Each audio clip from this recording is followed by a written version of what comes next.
Sarap. Ah, laki. Magandang araw mga Kamats Diary at isa na naman pong mapagpalang araw sa ating lahat. At ngayong araw nga po ay magluluto ako nitong ginataang pasyak. Napakaswerte ko nga ngayong araw mga Kamats Diary dahil nga maliban sa talbos ng malunggay ay nakakuha nga ako ng bulaklak. Napakasustansya nito mga Kamats Diary at napakasarap. Hinugasan ko nga muna itong ating mga gulay na ihalo para sa ating lulutuin ngayong araw. Inisa-isa ko nga ito para mas malinisan ng maayos. At pagkatapos nga mga Kamats Diary ay hinugasan ko na rin nga itong ating pasyak. Yung pasyak nga pala mga Kamats Diary, kung hindi nyo alam, ay ang malalaking sikad-sikad. Tingnan nyo to, nagahay sa inyo mga Kamats Diary. Excited na siya. Ang hindi niya alam ay lulutuin natin siya for today's video. Umpisahan na nga natin ito mga ka-diary at una ko nga ginawa ay ang pag-isa dito sa ating sibuyas at pasyak.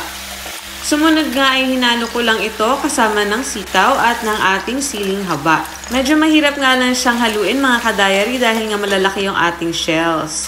Makalipas nga na ilang minuto ay kumulo na nga ito, nilagay ko na yung asin at pagkasunod na nga yung unang piga ng ating gata.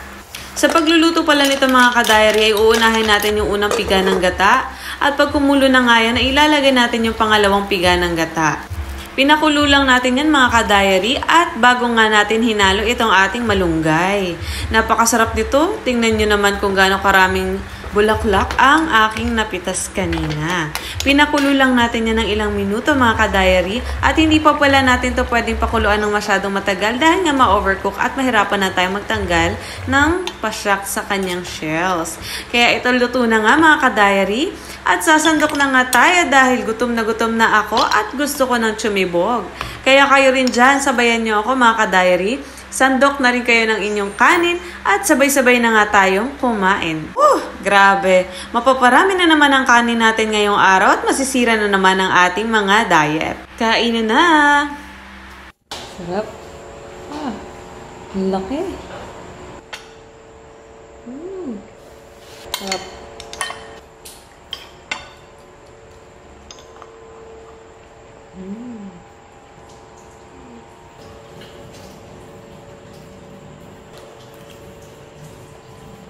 Nakalabas na agad oh. Maraming salamat mga ka-diary sa panonood. Ingat po kayo at kita-kita tayo sa susunod na aking video. Salamat!